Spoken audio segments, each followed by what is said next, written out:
Hey à tout le monde, j'espère que vous allez bien. Aujourd'hui on se retrouve pour un tirage, enfin après 2 vidéos de discussion ésotérique, merci le train. Pourquoi pas refaire un petit tirage des familles. J'ai actuellement une couleur sur la tête, je pense que ça se voit. Je n'ai pas naturellement les cheveux comme ça. Vu qu'il faut que j'attende que ça pose, je me suis dit que autant faire une vidéo pendant ce temps-là. Du coup c'est pas très Patrick parce que j'évite d'en mettre sur les lampes pour éviter d'en mettre sur mes cartes. On est samedi, le train va passer souvent. Surtout que je suis sur l'axe Nantes-Paris, le train passe souvent. Pas spécialement le train de voyageurs, mais aussi les intercités et aussi forcément les trains de marchandises. Allez hop, on est parti, on commence avec l'as de denier. Visiblement, là, ça peut être un bon week-end. Il y a un changement qui se passe par rapport à une déconstruction. D'accord. Vous êtes en train de vous révéler en reine de bâton. Donc là, on reprend des bonnes énergies par rapport à l'automne. Et ça fait plutôt plaisir. On va chercher un petit peu les choses qui nous font du bien. On s'éloigne des choses qui nous font pas du bien, justement. On a le 3 de bâton qui est à l'envers. Donc ça, c'est plutôt cool aussi, étant donné que c'est ça, justement, la carte qui dit qu'on s'éloigne de tout ça. Et qu'on va chercher, du coup, cette richesse intérieure, cette prospérité qui va nous amener, du coup, vers tous ces bon truc. Je vais avoir une gestuelle très bizarre dans cette vidéo. Tac. On a le 6 de denier, ça c'est une bonne chose aussi. Le 6 de denier, c'est justement dans ce sens de partage, de récolter les choses qu'on a un petit peu semées à gauche à droite, et les partager du coup avec les autres. On a... Il y a des moments où on va s'exclure un petit peu du monde. J'ai l'impression que la journée, il n'y a pas de problème à être avec les autres. Où on va peut-être même aller rechercher la présence des autres. Mais où le soir, il y a des pensées un petit peu négatives qui commencent à poindre un petit peu le bout de leur nez. C'est complètement des journées en yo-yo, notamment ce week-end, qui vont être assez émotionnelles dans tous les sens du terme. On va expérimenter la joie et on va expérimenter aussi de profondes tristesses. Il y a un petit peu des choses que vous allez vivre ces prochains jours qui vont remuer par rapport à des changements que vous avez fait, que vous avez mis en place, et où du coup, comme après tout changement, il y a cette période de doute de est-ce que j'ai pris la bonne décision? Ça, on vous dit que le changement que vous avez fait est pour un changement à long terme, donc c'est pas tout de suite que vous allez en voir les bénéfices. Néanmoins, c'est un changement qui vous remet dans des énergies féminines. Et ça, c'est plutôt pas mal parce que vous étiez trop dans des énergies masculines. On avait trop ce principe d'action, on avait trop ce principe de protection. Et dans son extrême, eh bien, du coup, on est dans un mode de survie. Là, on sent que vous allez vraiment pouvoir souffler et pouvoir vous reposer un petit peu, peut-être sur l'épaule de quelqu'un, peut-être avec une aide. Mais en tout cas, on sent que vous retrouvez vos énergies et ça, c'est plutôt une bonne chose. Il y a un petit goût d'inachevé, et c'est pour ça que justement, peut-être le soir, c'est là où il peut y avoir des regrets, du coup, par rapport à tout ça. C'est pas des regrets... non, parce que ça dans le coup, c'est pas agréable. C'est pas spécialement des regrets au sens propre du terme, c'est plutôt dans le sens où... ouais, il y a cette idée de quelque chose d'inachevé, en fait. De quelque chose d'inachevé. Il y a une histoire, là, au niveau pro, il y a peut-être un projet, en fait, que vous avez dû avorter un peu comme ça, un peu sur le vif. Parce que vous voyez que ça n'a pas spécialement marché, qu'il y a des choses qui ne se sont pas mises en place comme il le fallait. Si c'est dans une relation, peut-être que l'autre ne faisait pas spécialement d'efforts et que vous étiez le ou la seule justement à en faire, et que votre patience est un petit peu arrivée à bout et que voilà, vous en avez eu marre, et dans tous les cas de cette situation un petit peu négative qui commençait à devenir sacrément toxique, qui même selon vos proches l'était grandement. Voilà. Là, on est sur une situation où littéralement autour de vous, il y avait absolument tout le monde qui était en train de vous dire « dégage de là ». Voilà, ça c'est fait. Mais vous, il y avait ce côté de oui, mais je reste dans cette situation-là parce que j'ai une idée précise de ce à quoi ça peut, de ce que ça peut donner en fait. Et je sais qu'on peut y arriver à force d'efforts justement. Sauf que on sent que dans ce truc-là, vous n'étiez pas tout seul justement décisionnaire de ça. Donc soit c'est par rapport à une relation, soit c'est par rapport à un projet. Donc peut-être que ça a bloqué de façon administrative, peut-être que ça a bloqué d'autres façons et autres. Mais en tout cas, il y a cette idée d'inachevé et c'est ça qui vous saoule, c'est ça qui fait remonter en fait toute cette frustration à l'heure actuelle. Et en plus, avec la lune, on est plutôt bien servi en termes de frustration.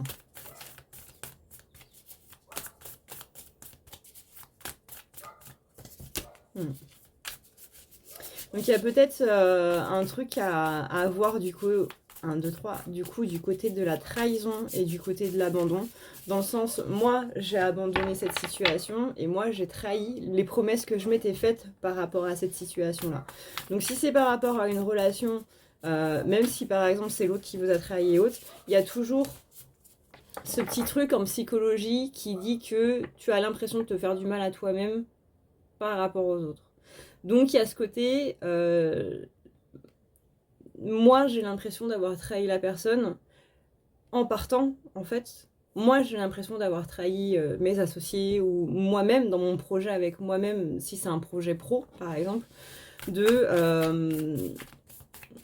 ne pas être arrivé au bout en fait. Ce côté inachevé nous donne cette frustration, nous donne cet arrière-goût de trahison et donc d'abandon par rapport à des promesses qu'on s'était faites, de ne pas lâcher le truc avant d'y être arrivé, etc. etc. Et il y a ce goût amer-là, en fait, qui ressort beaucoup.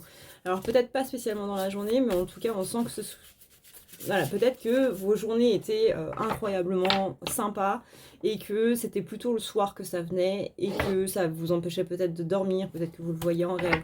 Mais en tout cas, il y a ce truc de yo-yo, d'être bien pendant un temps et d'être vraiment pas bien l'autre temps. Alors peut-être que c'est l'inverse, peut-être que c'est pendant la journée justement où vous aviez des doutes, où vous aviez ce côté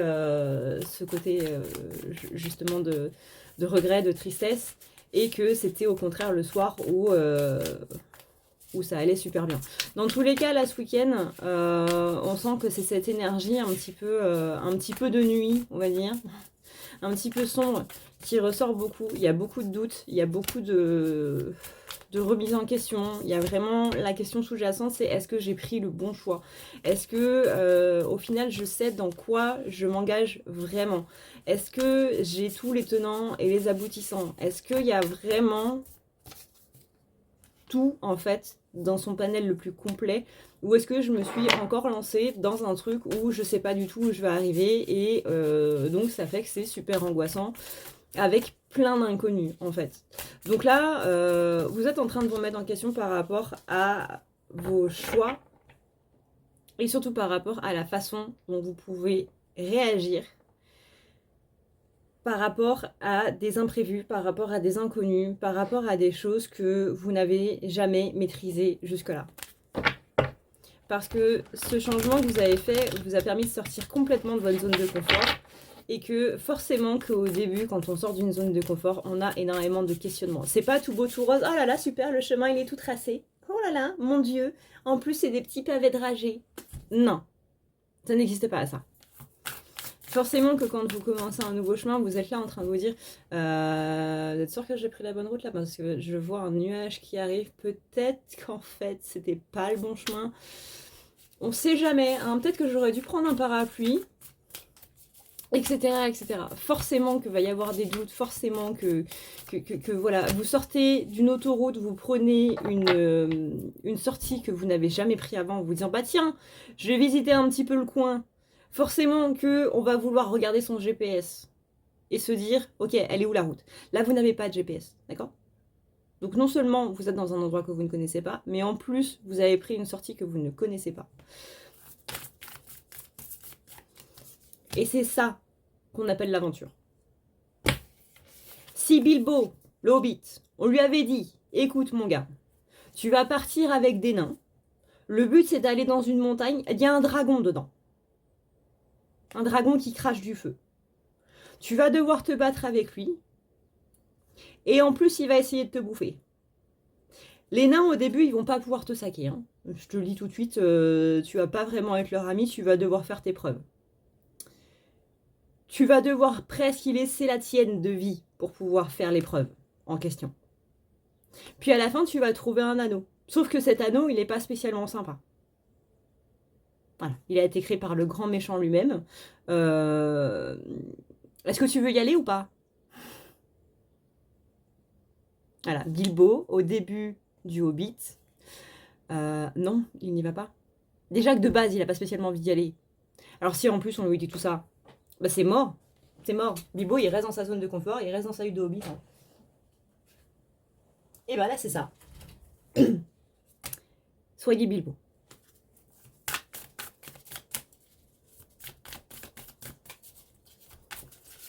Qui part en courant après avoir lu son contrat, là, après l'avoir signé, et qui dit je pars à une aventure.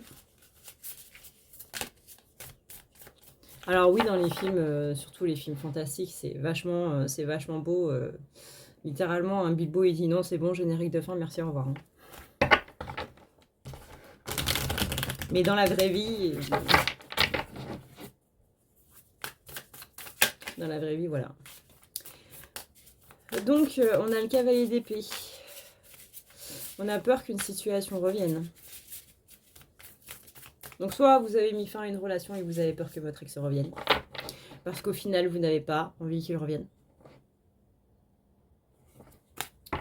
Soit... il s'est passé un truc au niveau pro et vous avez peur que justement vos anciens patrons, vos anciens collègues ou quoi que ce soit reviennent vous chercher des noises. Dans tous les cas, on parle d'une personne où on a peur, on n'a pas envie du tout. Et ouais, on a peur que cette personne revienne foutre le nez dans notre vie, entre guillemets. C'est un petit peu comme si, bah écoute, je viens de faire l'effort incroyable de me séparer de toi et ça m'a demandé énormément de courage. C'est-à-dire que je ne te quitte pas parce que je ne t'aime plus, je te quitte parce que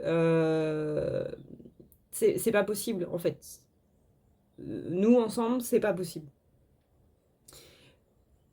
Donc s'il te plaît, ne reviens pas. Ça a été suffisamment dur comme ça, ne reviens pas. Voilà. Et ben il y a un petit peu ça au niveau pro aussi. Écoute, ça m'a été suffisamment dur de poser ma lettre de démission là, de peser les pour et les contre, de sortir de ma zone de confort, de sortir de ma zone de sécurité financière, de sortir de tout ça, etc. C'est pas pour que tu reviennes en me disant oui, mais on peut trouver un arrangement. Non, je n'en veux pas de ton arrangement, dégage.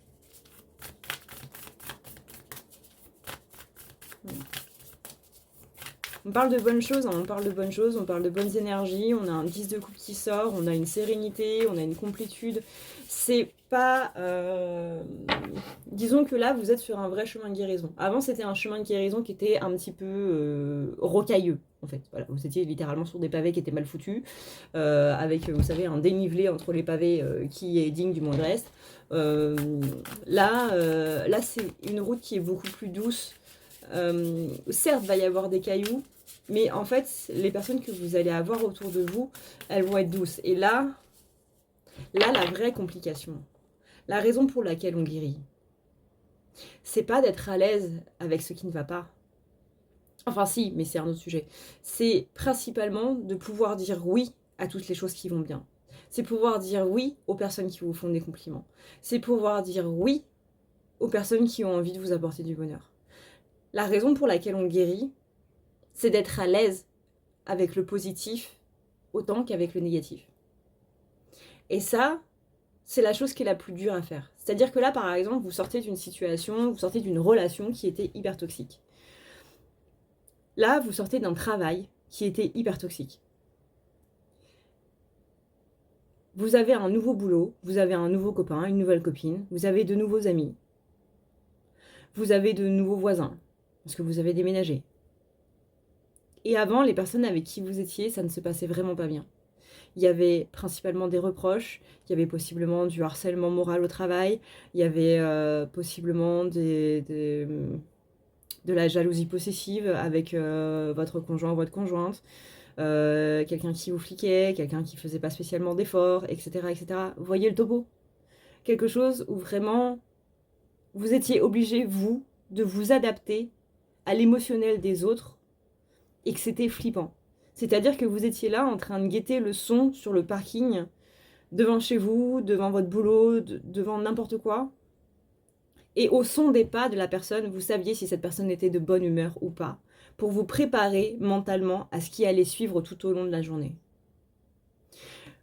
Vous alliez vous coucher le soir en vous disant « Ok, comment je peux faire demain pour que son émotionnel soit suffisamment apaisé pour que je passe une bonne journée ?»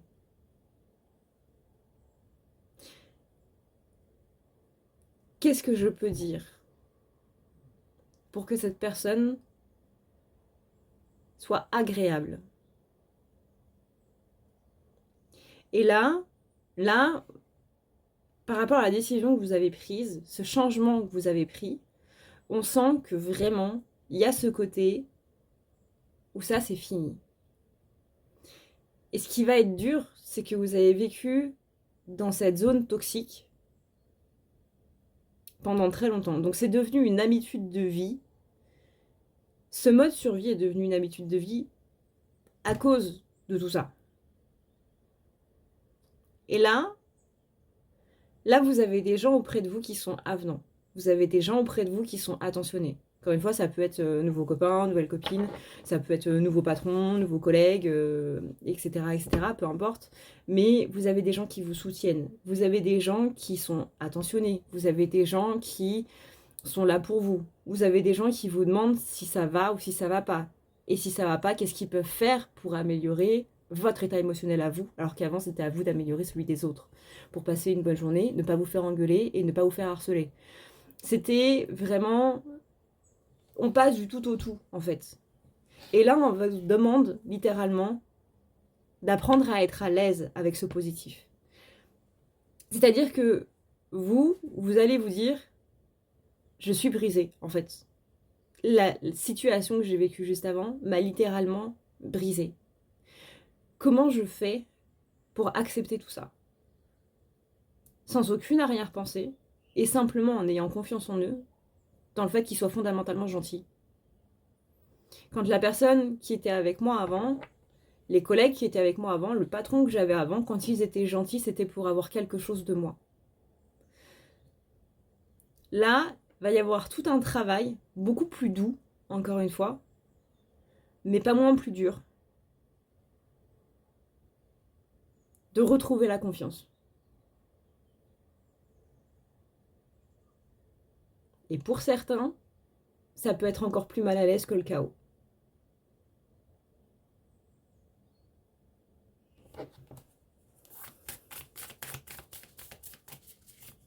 Et il va y avoir beaucoup de questions là-dessus jusqu'au début du printemps.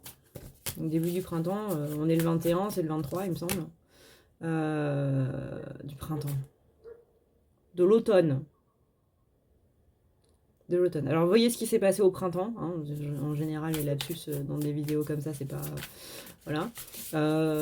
Donc, voyez ce qui s'est passé au printemps. Peut-être qu'il y a déjà eu une rupture avec cette personne et que du coup, vous êtes remis ensemble au printemps. Peut-être qu'il y a eu...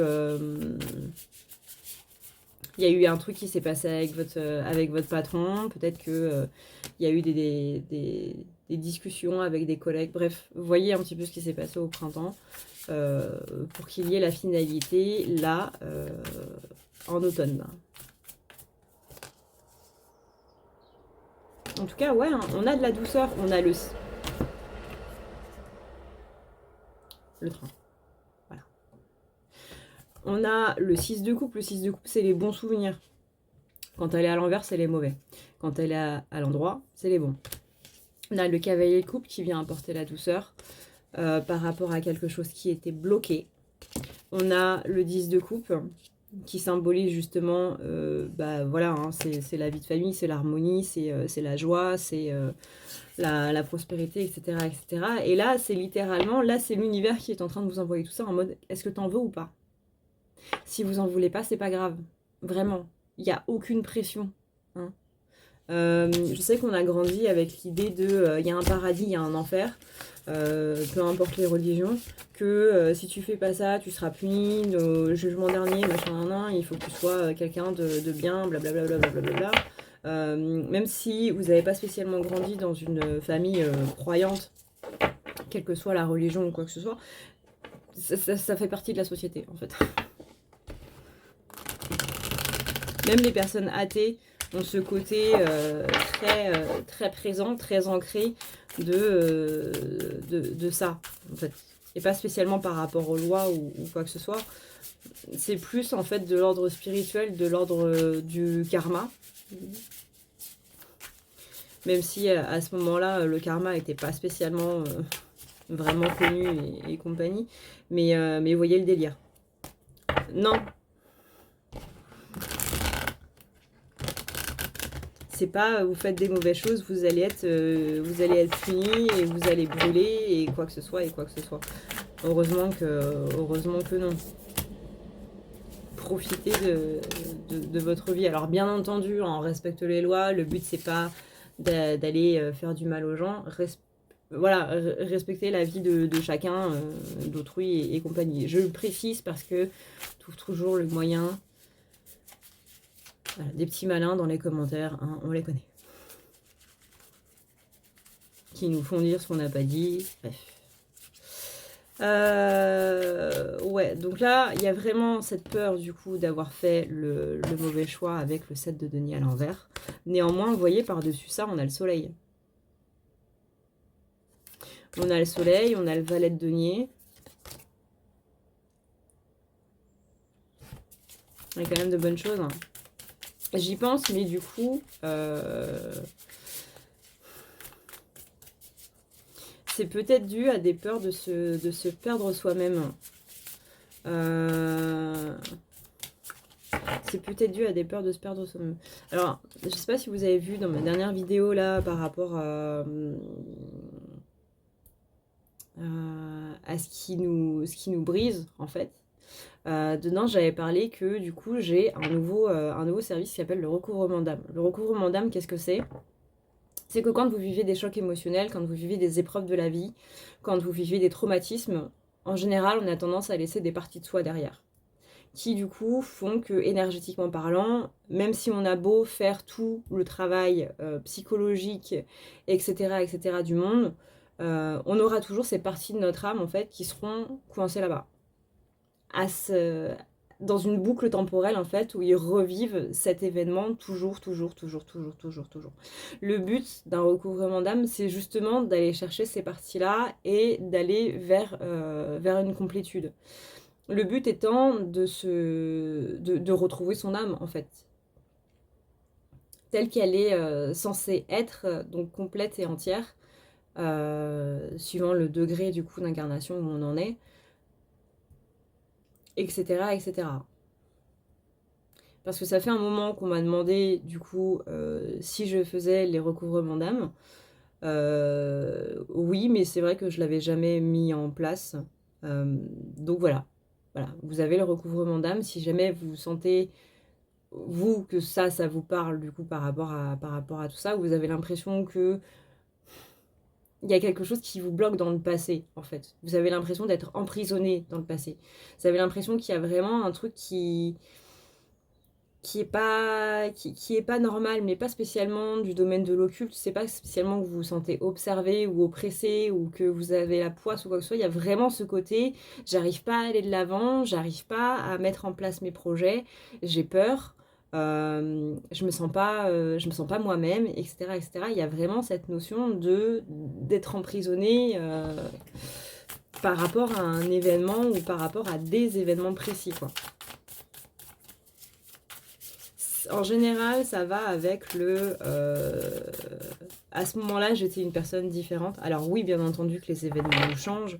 À savoir que le recouvrement d'âme, il est généralement à mettre en place avec une thérapie à côté pour aider justement à se libérer des traumatismes qui, eux, sont d'un ordre psychologique. Mais voilà. Donc si vous avez une thérapie et que vous vous dites, vous êtes désespéré en mode je comprends pas, ça marche pas, ça fait je ne sais combien de séances que j'en fais, je suis toujours bloquée par rapport à ça, etc. etc. Ça peut jouer par rapport à ça.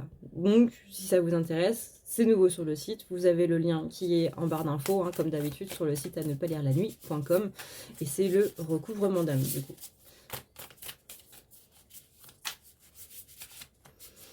Ça peut effectivement être une piste parce que on peut, par exemple, imaginer, vous êtes un enfant, il y a vos parents qui divorcent, il y a vos parents il y a un de vos parents qui décède ou quelque chose, vous voyez, au niveau du couple sacré de vos parents, ce qui représente le couple sacré du coup à la base de la version de l'enfant. S'il y a cette rupture-là, il y a un côté où l'enfant... il y a quelque chose qui va se briser aussi en lui. Et généralement, les parents, du coup, divorcés, ont tendance à dire, oui, bah c'est vrai que mon enfant, avant, était super joyeux, il chantait tout le temps, il dansait tout le temps, il était tout le temps en train de dessiner, quelqu'un de très créatif et tout, et puis tout d'un coup, ça s'est arrêté.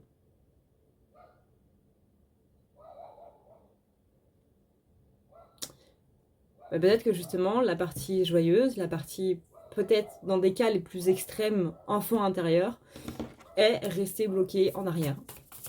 À ce moment-là, quand la vie a commencé à changer.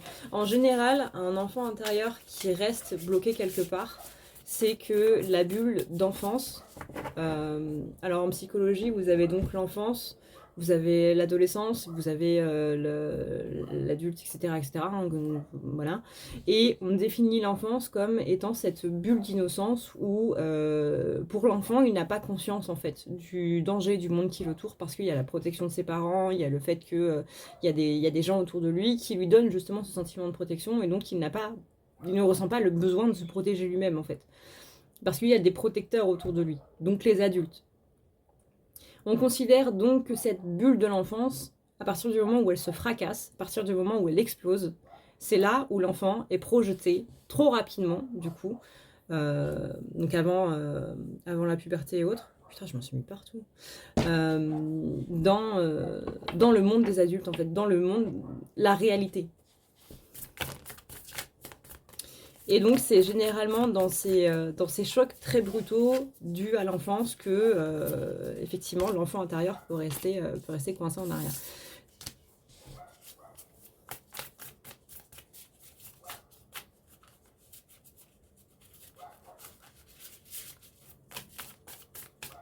Et donc, un recouvrement d'âme permet d'aller le récupérer, quoi. Mais ouais, là on a la femme hiérophante, donc la femme qui se reconnecte. Donc c'est bien parce que du coup tout à l'heure on avait l'impératrice, donc on se reconnecte à ses énergies féminines. Il y a la peur d'un schéma répétitif par rapport à des énergies tierces. Alors pareil, hein, des énergies tierces, c'est pas spécialement de l'adultère, c'est pas spécialement une autre personne, etc. etc. C'est pas spécialement par rapport à la séduction ou quoi que ce soit. L'énergie tierce, c'est bête et méchant, c'est une autre énergie. Énergie, énergie, énergie tierce. Autre, autre, autre. C'est tout. Voilà. Traduction littérale. En ésotérique, on est très, très, très traduction littérale. Et là, donc ça peut être une énergie de peur, ça peut être une énergie de pression, ça peut être une énergie de tension, ça peut être une énergie de frustration, ça peut être une énergie de joie. Et oui, la joie est aussi une énergie tierce, parce qu'une énergie tierce, c'est pas spécialement quelque chose de négatif. Hein. Je tiens à le rappeler. Bon là, elle est retournée. Donc du coup, on n'est pas spécialement sur quelque chose de très positif non plus, mais voilà. On dit qu'il y a possiblement de la peur, de la frustration qui fait que forcément, il y a tous ces doutes, parce que du coup, la peur entraîne les doutes. C'est normal, c'est psychologique, ça suit la logique des choses. On a le 7 du coup d'épée où là, c'est la carte où on est acculé en fait. C'est la carte où on n'a pas le choix, effectivement. Il y a des peurs, de la pression.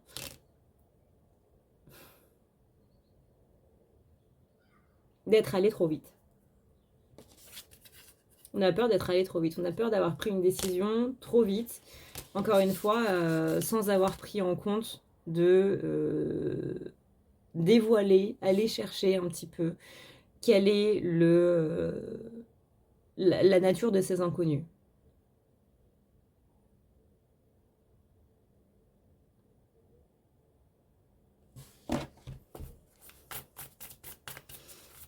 Alors, est-ce que ça va bien se passer par rapport à ce qui a été mis en place ?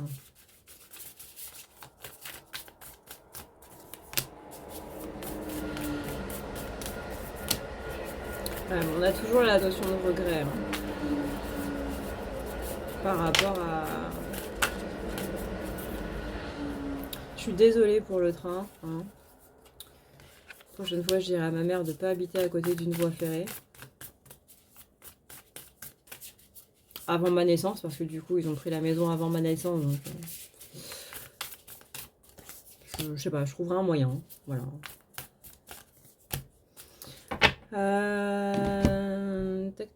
Tac. Ouais. Ne soyez pas trop rigide, en fait, par rapport à vous. On a la reine d'épée, on a le valet d'épée, on a le 5 d'épée, par-dessus les couples. Ne soyez pas trop rigide par rapport à vos émotions. Si vous ressentez justement la peur, les doutes, les regrets, etc., c'est normal. Ne vous mettez pas la pression par rapport à ça. Parce que c'est justement comme ça que vous allez empirer le truc. Là, le but, c'est vraiment d'être très indulgent avec vous-même. On a la force qui est à l'envers. Donc, pareil, indulgence avec soi-même. On a la carte du monde qui est à l'envers. Donc là, c'est l'idée, est-ce que j'ai pris la bonne décision? Soyez indulgent avec vous-même. Le 3 de denier à l'envers, manque d'équilibre. Donc ça, c'est les émotions qui font un petit peu le yo-yo. Le valet de coupe à l'envers, voilà. Là, on a toutes les coupes à l'envers. Hein. Les épées, elles sont bien droites, ça, il n'y a pas de problème. Donc les épées, c'est le mental. Les coupes, c'est l'émotionnel. Elles sont toutes à l'envers. Et qu'est-ce qui vient par-dessus? On a la carte de la tour. Donc la carte de la tour, c'est le changement. Le changement important. Avec la lune. Bah ouais, forcément.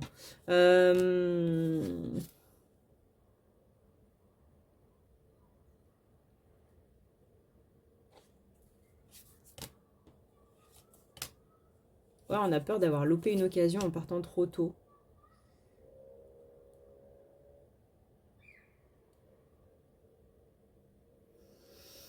Et du coup, ça vous fait de nouvelles charges sur les épaules.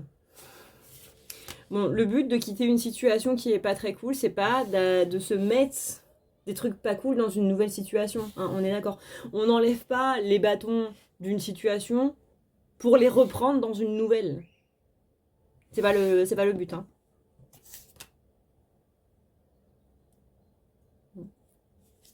Et vous allez savoir très rapidement, du coup, si ce choix a été une bonne chose ou pas. Dans tous les cas,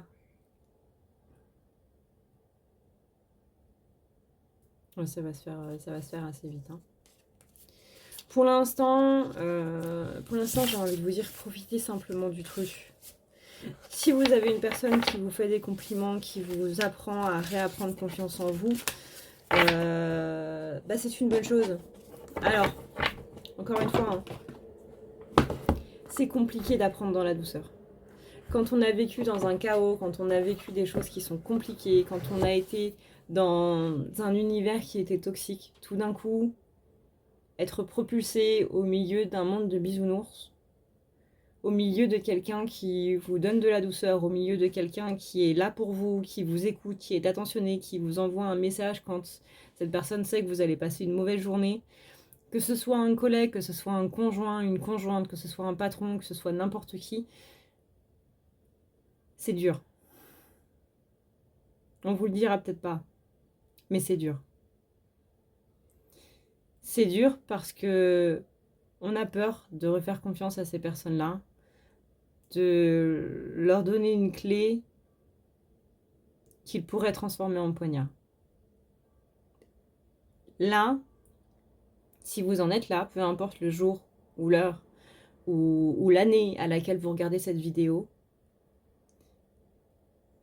c'est qu'aujourd'hui, vous avez besoin d'apprendre dans la douceur. Et vous le méritez parce que ces derniers temps, ces dernières années, Vous avez appris dans le chaos. Donc le chaos, c'est parfait, vous savez faire. Vous savez vous relever du chaos, il n'y a pas de problème. Mais si vous avez pris la décision d'en sortir, c'est parce que vous savez que vous êtes prêt aujourd'hui à vous accorder de la douceur. Et pour ça, il faut énormément, énormément, énormément de courage. Donc félicitez-vous, apprendre à articuler. Et, et voilà, je vous dis à une prochaine, dans une prochaine vidéo. D'ici là, prenez soin de vous parce que c'est plus important. Moi, je vais du coup aller rincer ça, étant donné que ça fait une demi-heure. Et voilà, comme ça on est dans les temps. Je vous fais des bisous tout le monde. Profitez bien de ce week-end. Ciao.